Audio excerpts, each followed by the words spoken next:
El pensamiento de esta estación radiodifusora.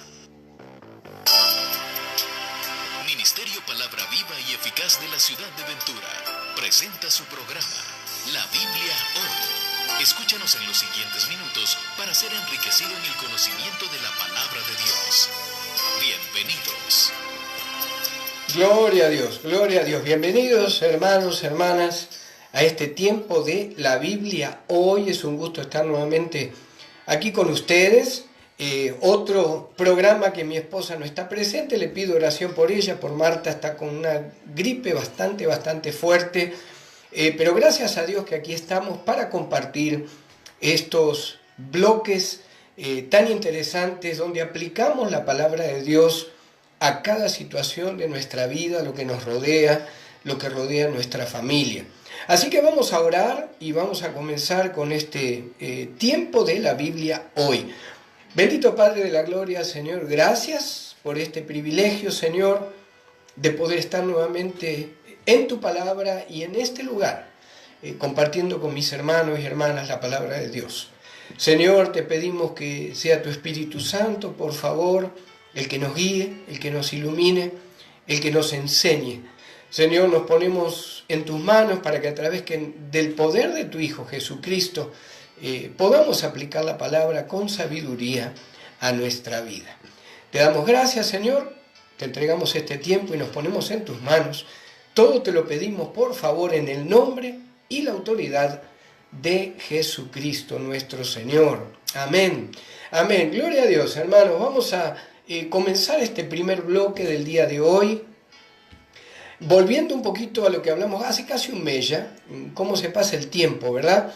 Cuando hablamos de qué es tener una visión para levantar un ministerio para el Señor, o qué quiere hacer usted para el Señor, qué lo está llamando a hacer para que otros puedan conocer la salvación en Cristo y lo que Cristo ha hecho en tu vida. Yo les dejé una tarea en aquel programa en febrero, donde le dije que usted anotara en un papel qué es lo que hace tiempo que siente que el Señor le está mostrando que usted quiere que haga. No que lo haga otro, lo que usted quiere el Señor que haga para llevar el mensaje de Jesucristo a alguien. Ojalá que lo haya podido hacer. En aquel programa compartimos que ministerio es toda acción que tomemos fuera o dentro de la iglesia para mostrar a otros la riqueza de la salvación en Cristo y el amor que ha llenado nuestro corazón desde el momento que lo hemos recibido como Señor y Salvador. También hablamos de que puedo querer levantar un ministerio, así como aún levantar una empresa o comenzar un nuevo trabajo. Si no tengo una visión, si no tengo algo concreto en mi mente, en mi corazón, si no establezco metas en un papel, si no hago pasos prácticos, no va a ser posible que el Señor pueda bendecir en la manera que Él quiere bendecir cada una de aquellas cosas que sus hijos promueven en su vida o le piden, ¿verdad? Estuvimos compartiendo lo que este varón especializado en motivar a los cristianos a establecer visiones para servir a Cristo. El doctor Monroe dijo, todo propósito espiritual y material en nuestra vida necesita de una visión. La vista es la función de los ojos, pero la visión es la función del corazón. ¿Qué significa tener visión? Entonces, es poder ver algo. No estamos hablando de un sueño, no estamos hablando de una cortina que de repente se baja, no estamos hablando de una visión en lo espiritual, estamos hablando de algo concreto. Una visión es algo que usted o yo ya podemos ver, que va a suceder en lo espiritual, como si ya estuviera sucediendo. El establecer y desarrollar la visión te hará y me hará entender qué propósito tiene Dios realmente en mi vida. Eso es tener una visión. A cada uno de nosotros se nos ha dado por lo menos un don a través del Espíritu Santo. No hay tal cosa como que un creyente diga, yo siento que no tengo que hacer nada para Dios, yo siento que no tengo la capacidad, yo siento que no puedo, yo siento esto, yo siento lo otro. El Señor nos llama a trabajar en su viña. el Señor nos llama a seguir levantando ministerios, grupos, actividades donde la palabra de Dios siga esparciéndose. Vamos a estar viendo hoy en cuanto a la visión, cuáles pueden ser los obstáculos con los cuales tú o yo nos encontremos cuando queremos levantar un ministerio, cuando queremos servir al Señor de alguna manera específica.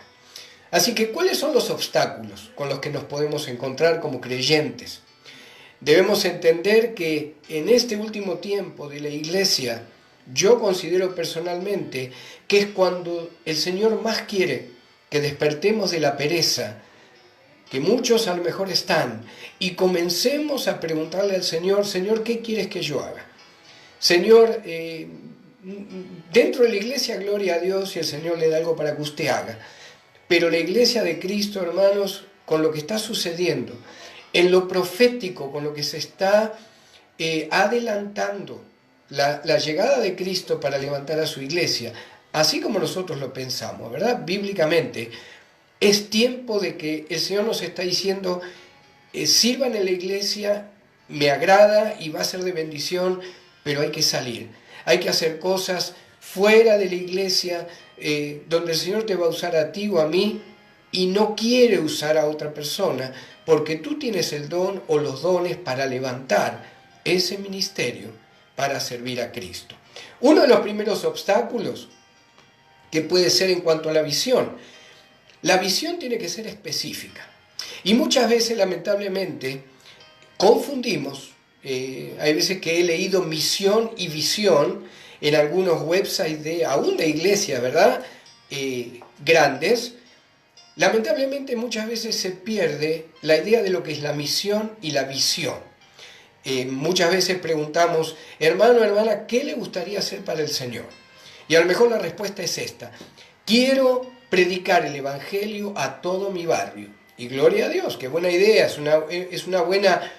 un buen deseo. El problema es que el predicarle el Evangelio a quien sea no es una visión única tuya, es la misión de la iglesia de Cristo. Fíjese lo que dice ahí Marcos 16, 15. Y les dijo, id por todo el mundo y predicad el Evangelio a toda criatura. La misión de cada creyente es compartir el Evangelio y debe serlo. La misión de cada creyente es que otros conozcan lo que Cristo ha hecho en nuestra vida, que es entonces la visión que Dios tiene para ti o para mí. La visión es algo particular, especial y único que el Señor quiere hacer solamente a través tuyo. Ninguna iglesia debiera sentirse amenazada por otra, por ejemplo, cuando compartimos de esta manera lo que es la visión. El pastor que establece una iglesia a través del poder de Dios y sabe que tiene una visión específica para su iglesia, no tiene que preocuparle si hay familias que se van a otra iglesia o si otro pastor pone otra iglesia cristiana evangélica en la esquina, porque cada visión es única, como somos únicos cada uno de los hijos, de las hijas de Dios. Tu visión debe ser particular. Tu visión debe ser algo que Dios puso en tu corazón y es único lo que tú sientes, las ideas que tienes, la manera en que lo quieres hacer. Es único, es irrepetible. Por eso es importante que quites ese obstáculo de tu vida. Muchas veces tenemos deseo de hacer algo para el Señor. ¿Qué es lo primero que hacemos? Vamos al pastor, vamos a uno de los diáconos, vamos al director de alabanza. Hermanos, ayúdenme para levantar este ministerio. Y yo siempre les digo, el ministerio, hermana, hermano, es suyo. Ahora, dentro de la iglesia, claro que sí, lo manejamos entre todos, oramos, organizamos los ministerios. Pero cuando el Señor te da una visión de hacer algo fuera, de hacer algo a lo mejor en un lugar tan difícil como puede ser un hospital, un lugar difícil como puede ser, yo no sé, un lugar donde va gente que a lo mejor está adicta a las drogas o al alcohol, es tu visión. Tiene que ser algo único y repetible, porque como el Señor te quiere usar ahí, en esa visión, para que otros lleguen a Cristo, yo no lo puedo hacer, nadie más lo puede hacer. La visión debe ser específica. La misión de predicar el Evangelio a toda criatura es misión. Y debiéramos avergonzarnos si tenemos años de creyentes y hasta el día de hoy no hemos compartido con nadie la palabra de Dios. Esa es la misión. La visión es lo único e irrepetible que Dios quiere hacer a través de tu vida para que le sirvas. Otro obstáculo que puede estar relacionado o se relaciona con la visión que tú tengas para servir a Cristo es que falta acción. Muchas veces vemos grandes ideas, como pastores vemos gran deseo de hacer algo, pero cuando decimos, ok, hermano, hermana, me gusta la idea, el Señor puede bendecir ese ministerio en tu vida. Tráeme anotado, tráeme organizado, tráeme con detalles, dónde lo vas a hacer, cómo lo querés hacer, con quién vas a hablar para poder desarrollar tu ministerio, de qué manera vas a orar e interceder, quién te va a ayudar para orar. ¿Vas a tener algún líder? ¿Vas a tener alguna hermano, hermana o joven que te ayude para comenzar este ministerio?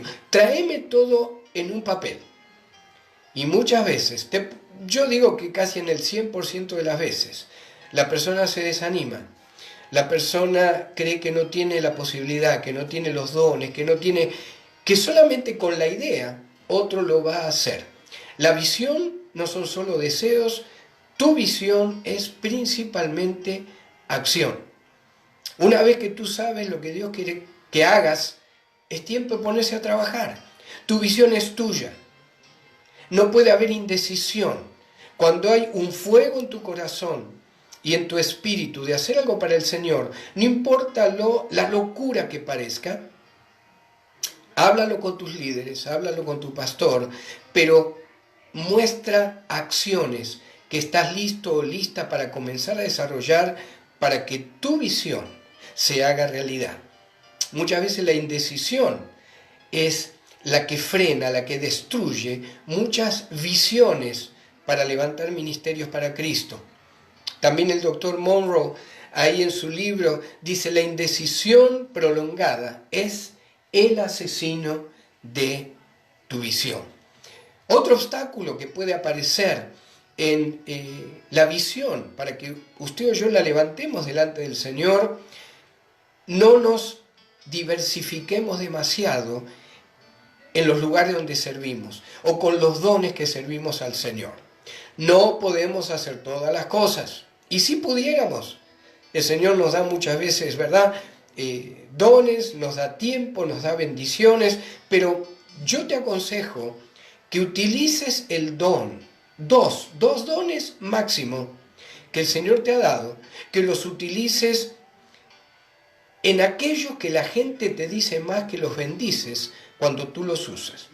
Hay personas que alaban al Señor, hay personas que predican, hay personas que evangelizan, hay personas que exhortan, hay personas que pueden tener, si es voluntad del Señor, orar y que haya sanidad. De alguna manera, lo que los hermanos o hermanas, o algún líder te dice: hermano, hermana, ¿cómo me bendice cuando haces esto? Hay personas que al orar, comienzan a orar y comienza a bajar la presencia de Dios de una manera diferente, de una manera poderosa.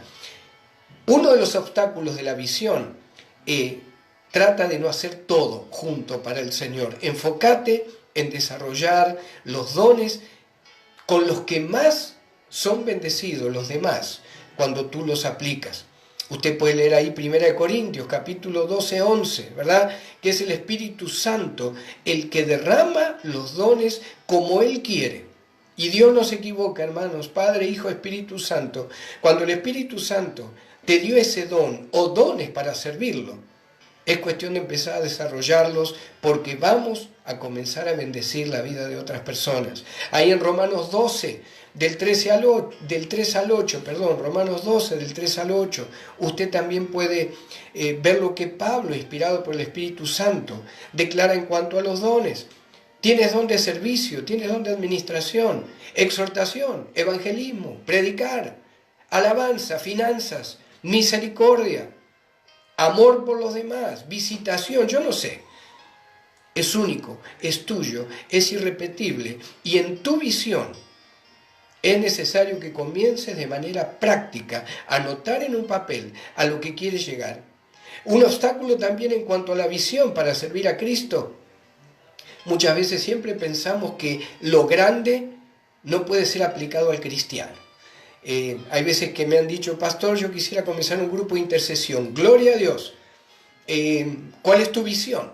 Bueno, yo me conformo con que de acá a 5 años haya 10 hermanas o 10 hermanos que sigan en el mismo grupo. Eso es una visión muy chiquita. Si el Señor te está llamando a formar un grupo de intercesión, ¿por qué no decir, Señor, yo declaro por fe que de mi grupo de intercesión van a salir otros 20 grupos de intercesión por toda la ciudad de acá a 5 años? Esa es una visión. Esa es una visión y seguramente el Señor va a levantarla de una manera poderosa. Soñá en grande, no te achiques pensando muchas veces también lo que éramos antes. Un obstáculo grande para el cristiano que tiene deseos de levantar ministerios para el Señor. ¿Me habrá perdonado el Señor este pecado? ¿Me habrá el Señor limpiado de esto que pasó? Nada más alejado de la verdad. Dios nos restauró, nos limpió de todo pecado en la cruz y estamos listos para salir a compartir lo que Cristo ha hecho por nosotros por toda la eternidad. Que tu visión sea específica, que tu visión comience con acciones, que en tu visión tú puedas usar el don o los dones que más bendicen a los demás, que en tu visión nunca aparezca la idea de que no valemos para Dios, somos hijos e hijas de Dios. Y por último, tu vida, para que tenga esa visión, energía y que puedas ver los resultados a través del poder de Dios, tu vida debe comenzar a ser alimentada por esa visión que el Señor te dio. Hermano, hermana, ojalá que esta palabra te haya motivado y que tengamos reporte rápido de que te has puesto manos a la obra para levantar esos ministerios que el Señor quiere levantar dentro y fuera de la iglesia de Cristo.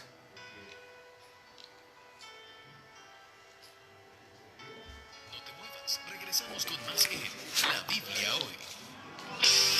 Bendiciones, les saluda el pastor Gustavo Jauregui del Ministerio Palabra Viva y Eficaz en la ciudad de Ventura. Si no tienes un lugar donde congregarte y vives en el condado de Ventura, quisiéramos invitarte para que nos visites. Estamos localizados en el 1555 Poly Street, esquina con Rincón Street en la ciudad de Ventura. Nuestros servicios son los días martes y miércoles a las 6:30. Tenemos estudios bíblicos en los hogares. Los viernes a las 7 de la tarde tenemos estudios bíblicos en la iglesia con grupo de varones, damas, jóvenes y niños. Y el día domingo a las 12 del mediodía tenemos nuestro servicio general. Para más información o si necesitas consejería bíblica, puedes llamarnos al 805-512-0558, 805-512-0558. Puedes encontrarnos también en Facebook, Gustavo Jauregui, Ministerio Palabra Viva y Eficaz. Bendiciones y los esperamos.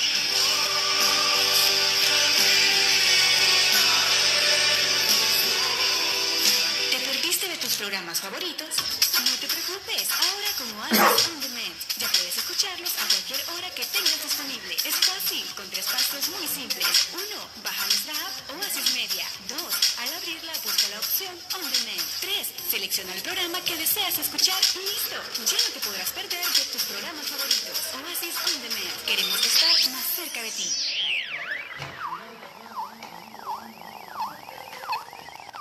Estamos de regreso en La Biblia Hoy. Gloria a Dios, bendiciones hermanos, amigo, amiga. Bienvenidos nuevamente a aquellos que recién sintonizan la radio, bienvenidos a La Biblia Hoy. Para aquellos que les gusta la profecía, vamos a estar compartiendo un poquito de profecía, lo profético a través de la palabra de Dios y que está tan vigente.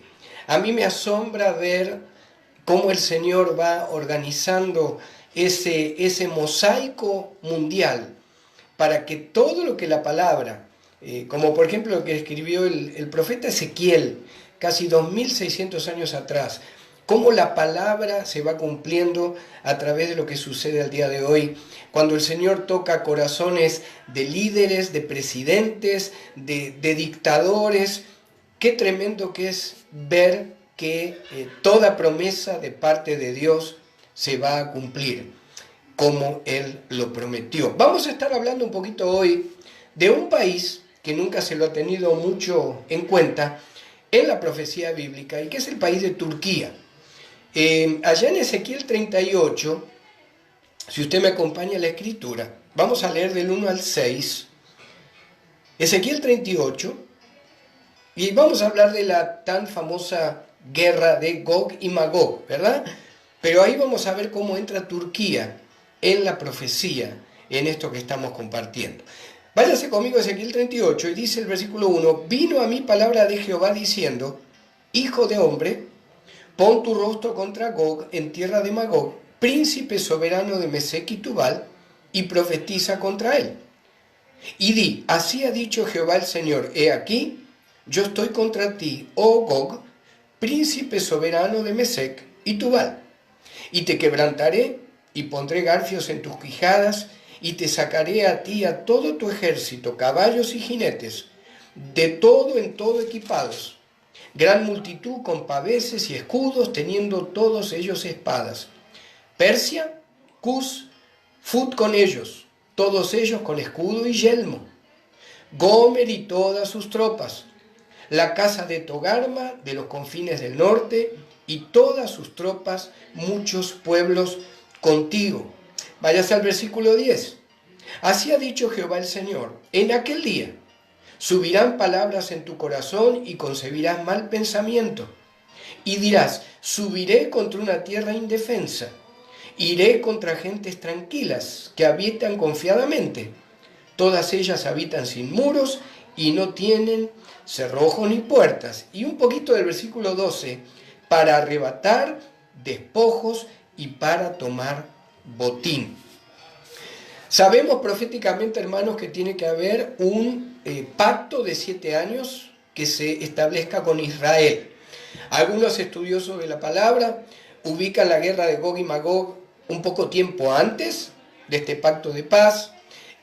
Nosotros lo ubicamos después que se establece ese pacto de paz, porque fíjese que la palabra dice que estaban viviendo tranquilos. Por supuesto está hablando del pueblo de Dios.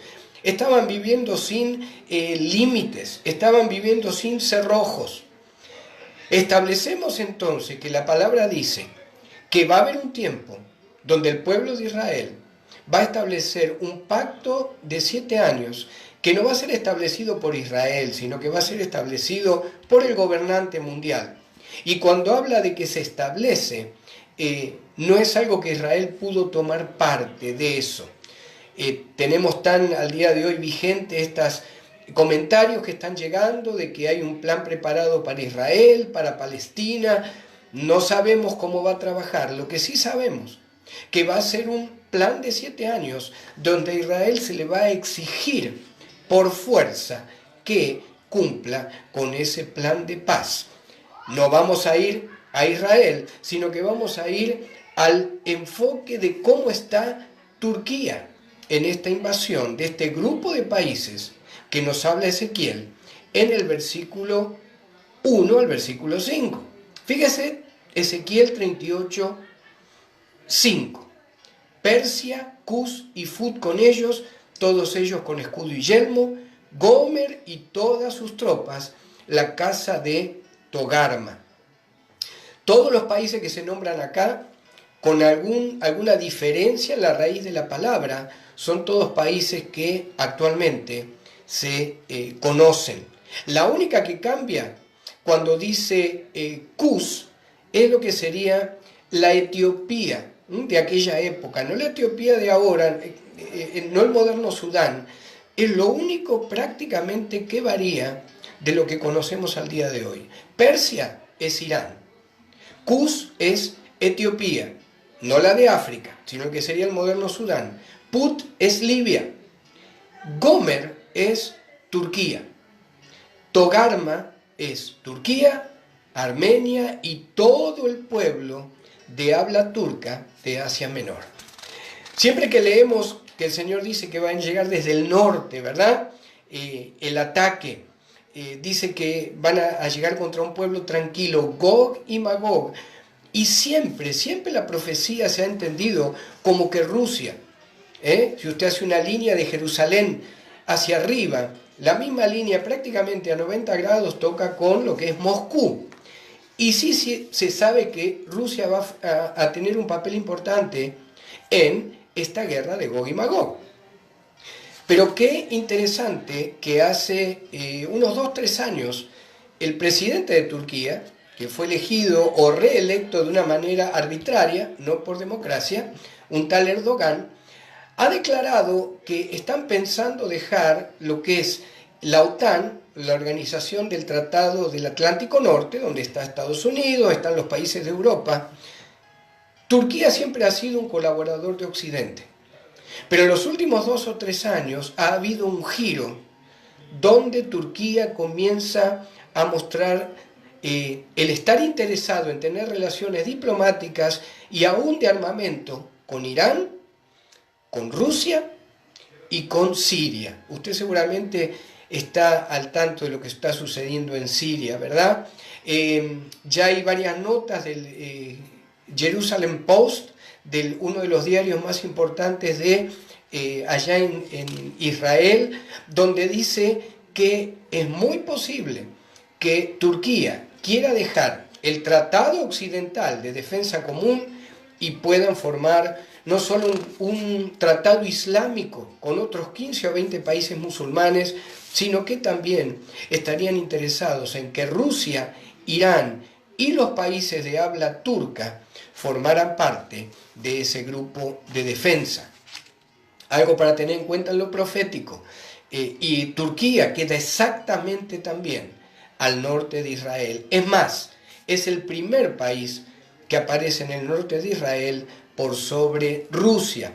Rusia está todavía más al norte. Turquía siempre ha sido un aliado de Israel, por décadas. Pero algo está sucediendo, hermanos, en el panorama mundial, donde el Señor está tomando estos corazones de los líderes turcos para que de a poco comiencen a estar aliados con Gog, con Magog, con los otros países, con Persia, ahí tiene Irán, que están nombrados en Ezequiel 38 del 1 al 5. El año pasado, o el anteaño, Turquía derribó un avión ruso. Si esto hubiera pasado hace 10 o 20 años atrás, hubiera habido una guerra en horas. Sin embargo, nada declaró Rusia, y aunque declararon estar en desacuerdo y en reclamar de que por qué se hizo eso, en ningún momento hubo ninguna acción de guerra en contra de Turquía. Eso es bien significativo también. Entendiendo entonces ahora quién es Gomer, que es Turquía, y por qué esta Turquía, el Señor está cambiando el corazón de sus líderes que por décadas fueron más occidentales en realidad que todo lo que sea de Medio Oriente. Bueno, hay algo interesante en cuanto a Turquía también. Vamos a compartir unos 7 o 8 puntos. Las 7 iglesias del Apocalipsis estaban ubicadas en lo que es Turquía el día de hoy. Cuando usted lee Apocalipsis 2 y 3, estaban en lo que es al día de hoy Turquía. Usted conoce los nombres, usted puede leerlo ahí en la casa. Éfeso, Esmirna, Pérgamo, Tiatira, Sardis, Filadelfia, Laodicea. Todas las iglesias, el mensaje de Apocalipsis estaban en Turquía. Qué interesante. En Apocalipsis 2:13, cuando se le da el mensaje a Pérgamo, en 2:13 dice el Señor: yo conozco tus obras y dónde moras, dónde está. Habla de algo continuo, algo que ha estado y seguirá estando. Donde está el trono de Satanás. Hay que tener en cuenta también en lo profético cómo el Señor puede permitir que Turquía, donde el trono de Satanás, o uno de los tronos por lo menos, está asentado, cómo el Señor va a permitir que Turquía forme parte de esta coalición de Gog y Magog. No lo sabemos. Algo también interesante, como ya le dijimos, Turquía está también al norte de Israel como lo está Rusia, pero Turquía está en el norte más próximo a Israel. Usted ahí en el 38.6 de Ezequiel, 38.15, 39.2 puede leer de que el Señor declara del norte va a venir esta invasión. El arca de Noé se asentó en el monte Ararat. Usted lo puede leer en Génesis 8.4. ¿Se acuerda ya la palabra de Dios? Génesis 8.4 dice la palabra de Dios, si usted me quiere acompañar. Y reposó el arca en el mes séptimo a los 17 días del mes sobre los montes de Ararat, Turquía. Qué interesante, ¿verdad? No solo el cambio que está haciendo Turquía en cuanto a su coalición mundial, todo lo que la Biblia nos da un poquito escondido. ¿De dónde está Turquía? ¿O qué papel jugó Turquía en la profecía? Pero lo estamos investigando y estamos viendo que Turquía cumple un papel importante en Ezequiel 38, en aquel momento y lo que está sucediendo en este momento también. Cuando el imperio griego cayó, el imperio de Alejandro, se dividió en 4 regiones: Grecia, Turquía, Siria y Egipto. Eso fue alrededor del 335 a.C. Turquía fue la región que se quedó con casi 30 millones de personas bajo las órdenes de un tal Seleuco, el más poblado, la región más poblada de lo que quedó del imperio griego. Fíjese que en el 395 después de Cristo, un tal emperador Teodosio Romano dividió el imperio en 2 regiones, Oriente y Occidente, imperio romano de Oriente y de Occidente. El de Occidente, ¿sabe cuándo cayó? En el 476 después de Cristo. El imperio romano de Oriente siguió hasta el 1453 y fue derribado, fue derrocado por el imperio otomano. Entonces, hay algo que está sucediendo, hermanos, en Turquía, hay algo que sucedió en todos estos siglos que han pasado y hay algo que va a suceder a través de la presencia de Turquía en todo lo profético. Por otro lado, el río Éufrates, usted sabe que ahí en Apocalipsis 16:12 dice que se va a secar para que los reyes del oriente lleguen con sus 200 millones de soldados. De alguna manera, sabemos que el río Éufrates, su origen está también en Turquía. Interesante, ¿verdad? Y por último, ahí le doy este punto. Se ha hecho un consenso entre los países musulmanes. Todos han llegado a la conclusión, los que han votado, que se sigue viendo a Turquía como el líder global del Islam para lo que pueda pasar en el futuro. Así que ojalá que usted haya tomado nota. Si necesita alguno de estos líneas o puntos o versículos, lo que sea, no duden en llamarnos 805-512-0558, 805-512-0558. A seguir atentos a qué sucede con Turquía, con Irán, con Rusia y con Siria, en todo esto que el Señor está permitiendo para que la llegada de Jesucristo por su iglesia no se retarde demasiado. No te muevas, regresamos con más en La Biblia Hoy. Bendiciones. Les saluda el pastor Gustavo Jauregui del Ministerio Palabra Viva y Eficaz en la ciudad de Ventura. Si no tienes un lugar donde congregarte y vives en el condado de Ventura, quisiéramos invitarte para que nos visites. Estamos localizados en el 1555 Poly Street, esquina con Rincón Street en la ciudad de Ventura. Nuestros servicios son los días martes y miércoles a las 6:30. Tenemos estudios bíblicos en los hogares. Los viernes a las 7 de la tarde tenemos estudios bíblicos en la iglesia con grupo de varones, damas, jóvenes y niños. Y el día domingo, a las 12 del mediodía, tenemos nuestro servicio general. Para más información o si necesitas consejería bíblica, puedes llamarnos al 805-512-0558, 805-512-0558. Puedes encontrarnos también en Facebook, Gustavo Jauregui, Ministerio Palabra Viva y Eficaz. Bendiciones y los esperamos.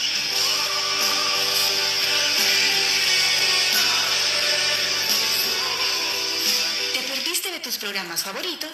No te preocupes, ahora con Oasis On Demand ya puedes escucharlos a cualquier hora que tengas disponible. Es fácil, con 3 pasos pasos muy simples. 1. Baja nuestra app Oasis Media. 2.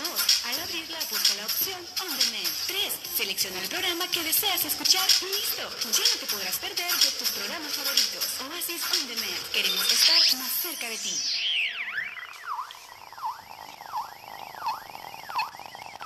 Estamos de regreso en La Biblia Hoy.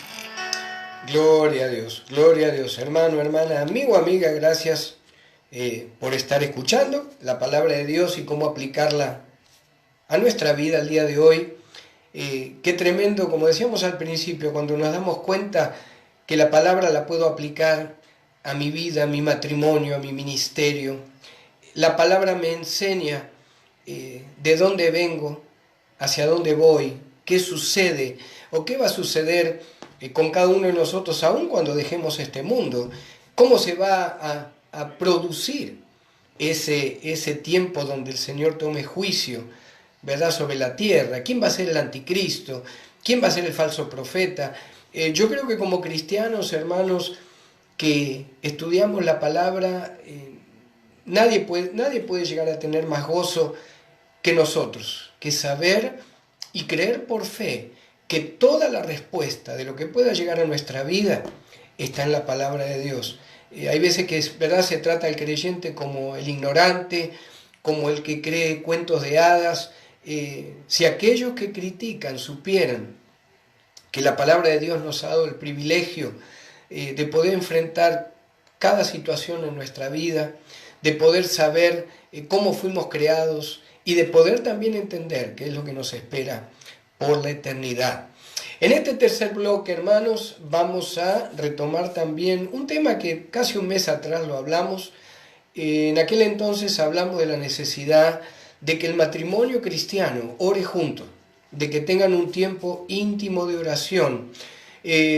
Vamos a comenzar con Eclesiastés 4, si usted me quiere acompañar. Eclesiastés 4, del 9 al 12, esos fueron los versículos base del primer bloque, cuando compartimos semanas atrás la necesidad, y más que nada en este tiempo, hermano, hermana, en la fe, de que usted con su esposo o esposa ore juntos. Fíjese lo que dice Eclesiastés 4, 9 al 12. Mejores son dos que uno, porque tienen mejor paga de su trabajo. Porque si cayeren, el uno levantará a su compañero. Pero ay del solo que cuando cayere, no habrá segundo que lo levante. El 11. También si dos durmieren juntos, se calentarán mutuamente. Mas ¿cómo se calentará uno solo? Y si alguno prevaleciera contra uno, dos le resistirán. Y cordón de 3 dobleces no se rompe pronto. Estuvimos compartiendo, hermanos, que cuando un matrimonio se une en oración, en el poder del Espíritu Santo, no hay manera que el enemigo pueda entrar en esa unión, no hay manera que el enemigo pueda seguir dividiendo, formando una pared de división en ese matrimonio que el Señor ha unido.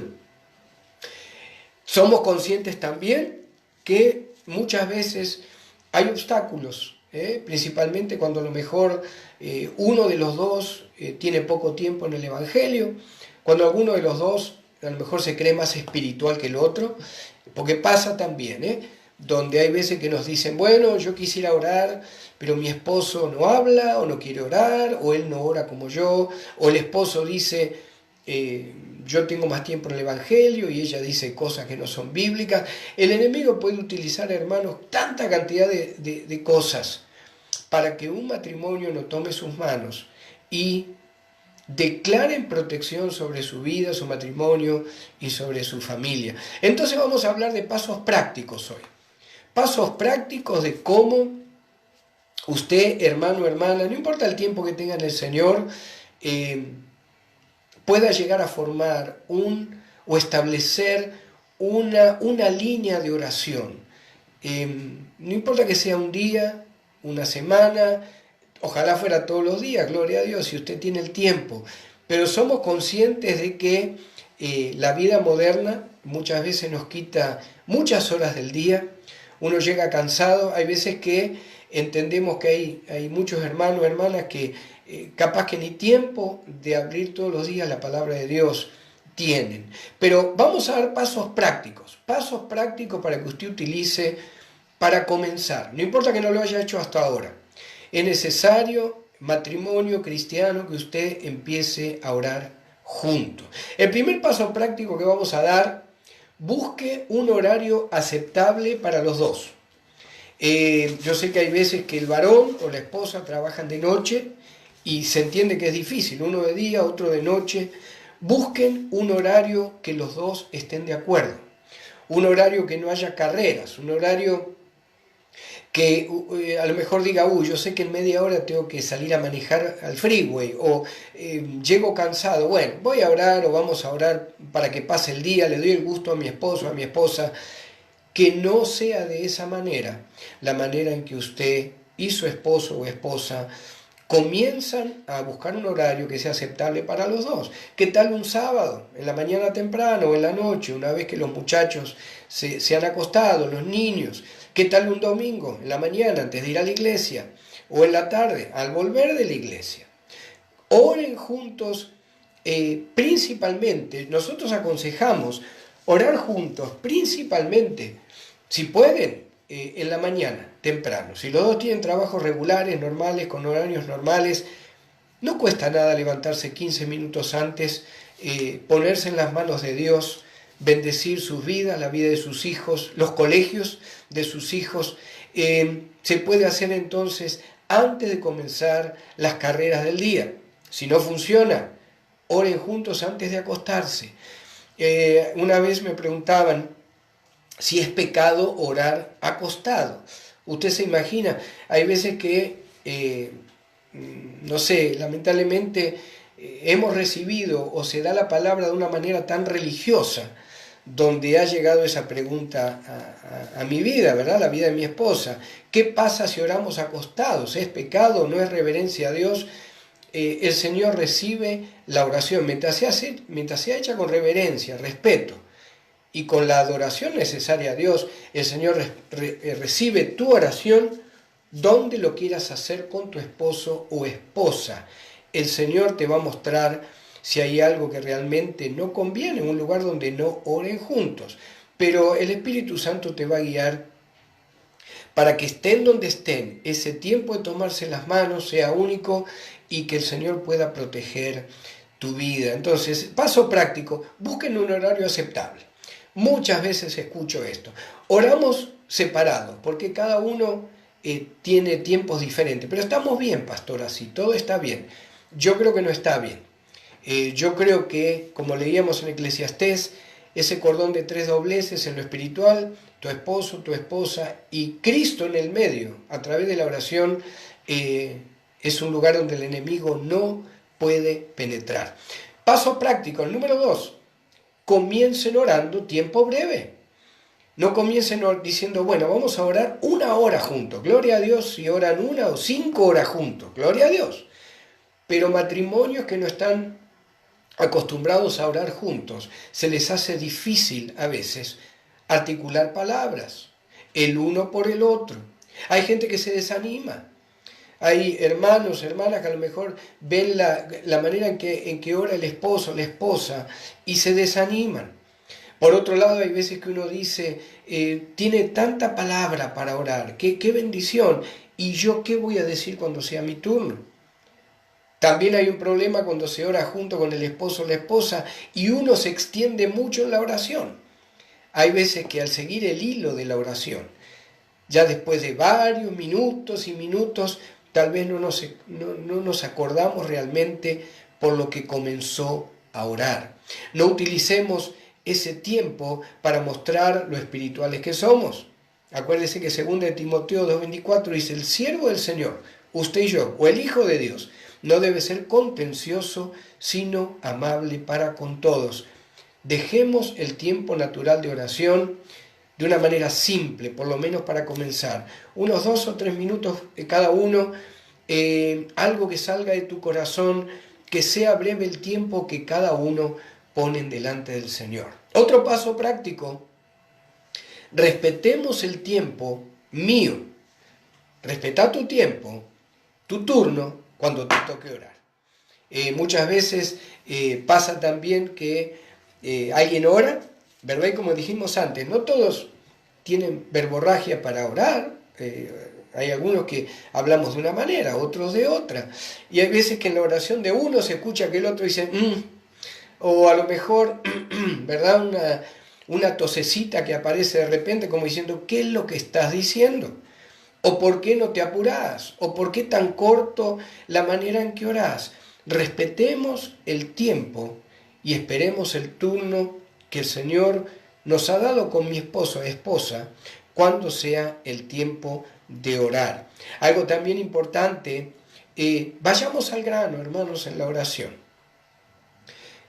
Habla un poco también de este tercer punto, de respetar el tiempo. No nos mostremos tan espirituales, tan en el tercer cielo, a lo mejor simplemente para decir, Señor, te pido que bendigas la salud de mi esposa, o te pido que bendigas mis hijos en la escuela, o te pido que bendigas este negocio que estamos comenzando. Seamos breves, el Señor mira el corazón, no escucha las palabras, si son más largas, si son más cortas, con qué acento o con qué espiritualidad, a lo mejor artificial, queremos presentarla. Hermanos, hermanas, es tiempo de comenzar a mostrarnos como cristianos realmente cómo somos. Así que yo te pido, y más si tu esposo o esposa acepta comenzar a orar, pero a lo mejor no habla mucho, a lo mejor es tímido o tímida, no comencemos a presionar para que él o ella se desanime. Otro punto, pasos prácticos para la oración matrimonial. Presentá en la oración lo que tu corazón y tu espíritu está sintiendo en ese momento. No hay nada más lindo que a través de la oración escuchar que mi esposa o esposo, escuchar que tiene una necesidad real, que a lo mejor tiene temor por una situación, que a lo mejor tiene angustia por algo que ha pasado, necesidades personales, debemos ponerlas de una manera con humildad, sin vergüenza, delante del Señor y delante del esposo y la esposa.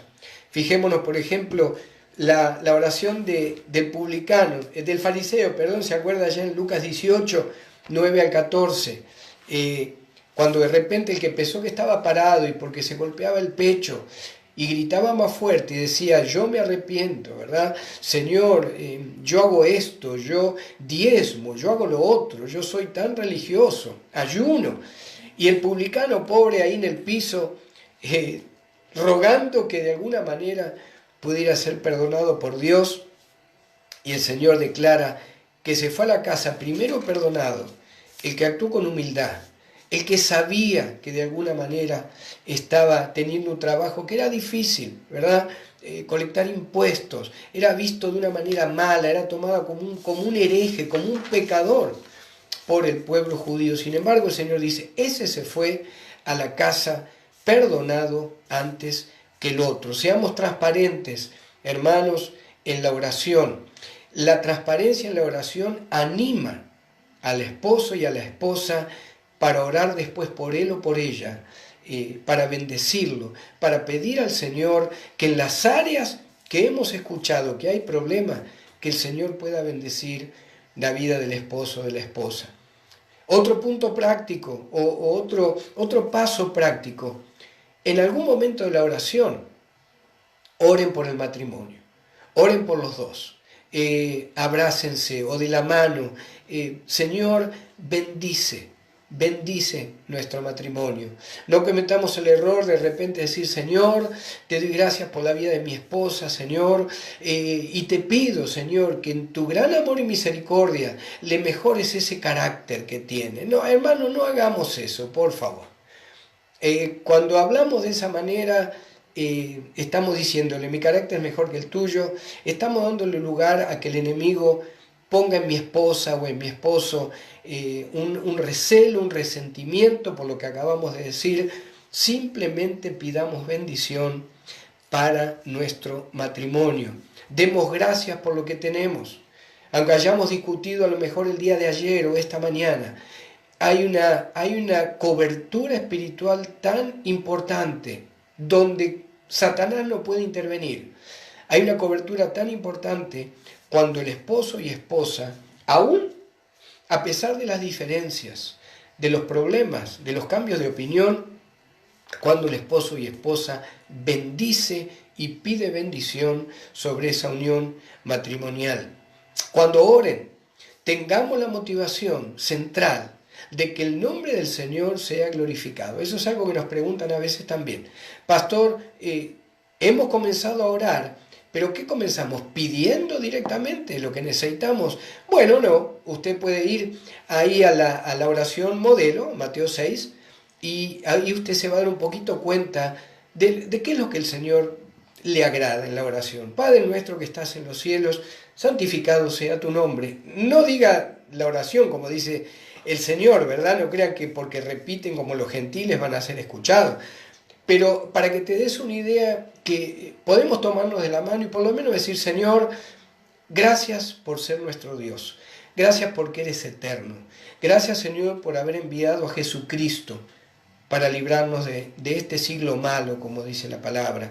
Te damos gracias, te honramos, Señor, te alabamos, te exaltamos. Te pedimos perdón, Señor, por nuestros pecados. Perdónanos, por favor, nuestros pecados en el nombre de Jesús.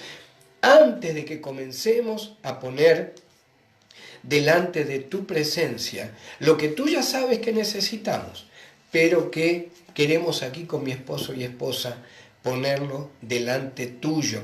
Y tan interesante ahí lo que nos dice Juan 14, ¿verdad? Hay veces que también nos preguntan, pastor, si comenzamos a orar juntos, entonces todo va a estar bien y todo va a ser contestado de acuerdo a lo que queremos. Bueno, todo depende de la voluntad de Dios.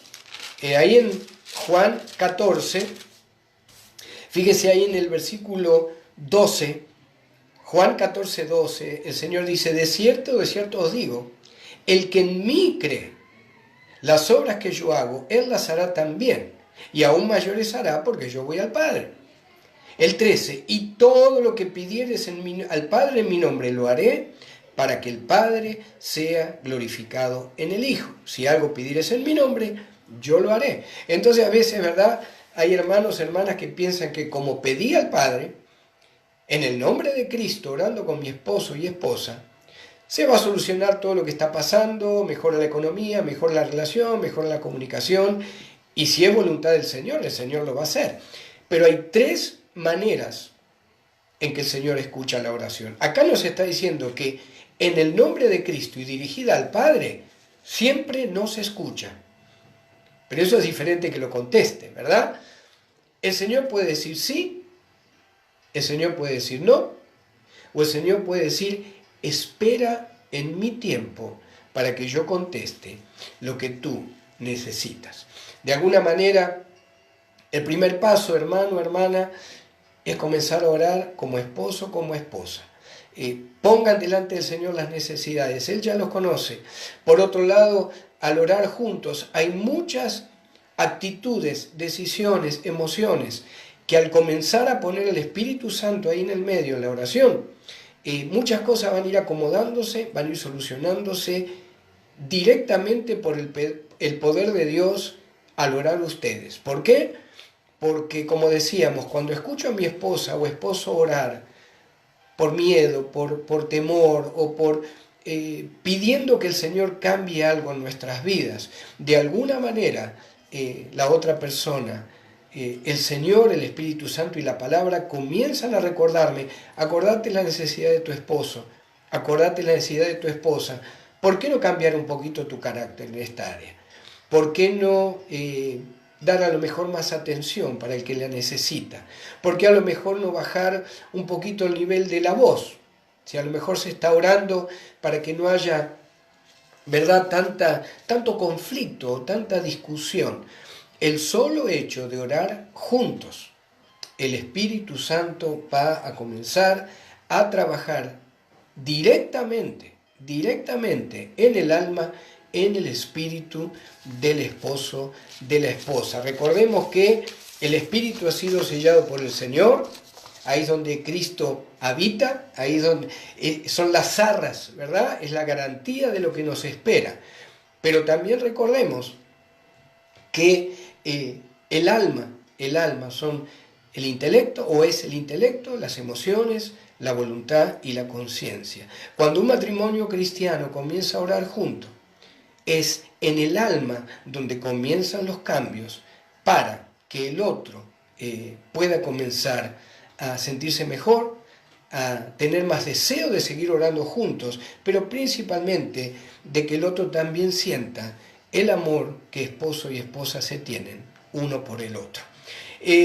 Amigo, amiga, si has escuchado esta palabra y te gustaría comenzar a orar con tu esposa, con tu esposo, yo tengo que decirte que la palabra dice que el Señor escucha a aquellos que en el nombre de Cristo le piden al Padre por su situación, o le dan gracias por lo que han recibido o lo que tienen en esta vida.